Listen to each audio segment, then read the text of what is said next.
Okay, and we're on to question 4, which is the next highest ranked question that you guys wanted help with, which is a lovely little circular measure type question. Okay, so we're looking at here, and it's asking us in part 1 to work out this value of P, which is this constant value.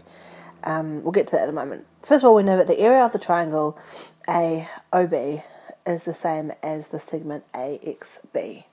So that's pretty cool. So let's first of all do some area calculations. So we know we've got this triangle here. It's got an angle theta, and it's got sides R and R on both sides. And one of the little formulas that you just have to remember is the area for a triangle, which, when it's not a right angle triangle, which is half AB sine theta. So in this case here, the area of that triangle is half R squared sine theta. And what we know is that that area of this triangle is the same as this area of this segment. But we have to form a relationship in some way that we can find this value of P. That's all good. So let's go back to the area for a sector, because we don't have that many things we can work with. We've got triangles and we've got sectors. That's all we can do in this kind of question. So we know that the area of a sector is half R squared theta. Okay, so that's the area of that one there. Cool. And the area of excuse me, to get the area of the segment, it's going to be the same as taking the area of the sector, okay, so this big area here, and subtracting the area of the triangle, and then what's left over is the area of the segment. Okay, so if I take the area of the sector, which is half R squared theta, and I take away the area of the triangle, which is half R squared sine theta, I'm going to get the area of the segment, which I know is the same as the area of the triangle, because it would have told us earlier in the question. So that's going to equal half R squared sine theta. So I've run out of space. I'm just going to draw an arrow up here.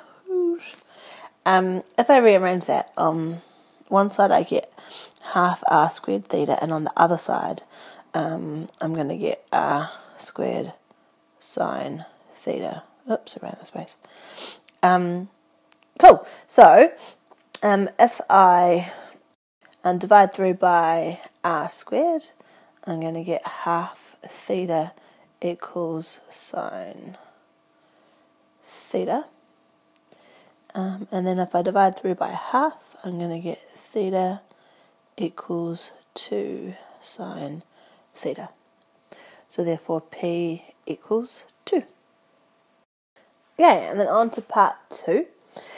Where we now have to do some fun stuff with perimeters. So we know that R equals 8 and theta equals 2.4. We're after the perimeter of A, X, and B. So if I just draw that out for myself, A, B, and just X there. So that means I need to know two things. I need to know the length of that third side of the triangle, and I need to know the arc length.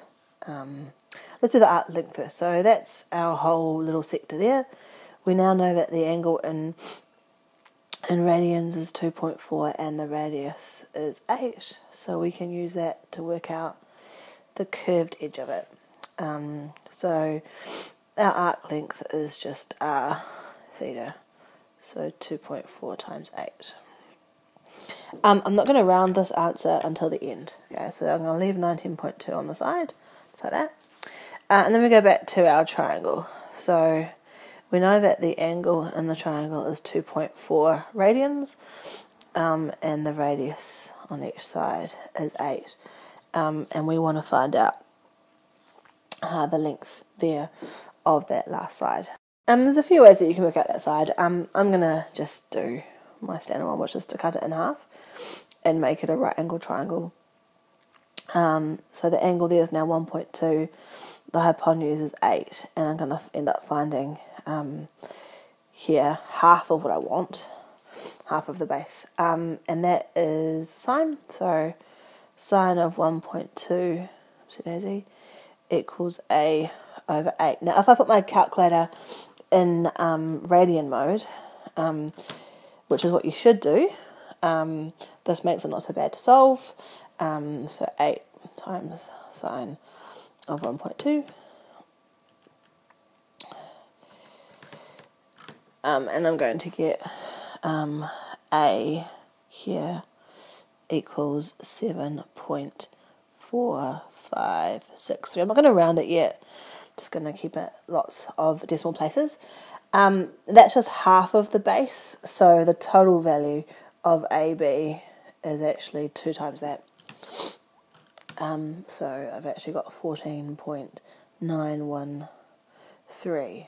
Cool, so to get the total perimeter of all of that is going to involve me adding together the 19.2 from the curve part and this part here, 14.913 together. And I end up with 34.1 to 3 sig fig.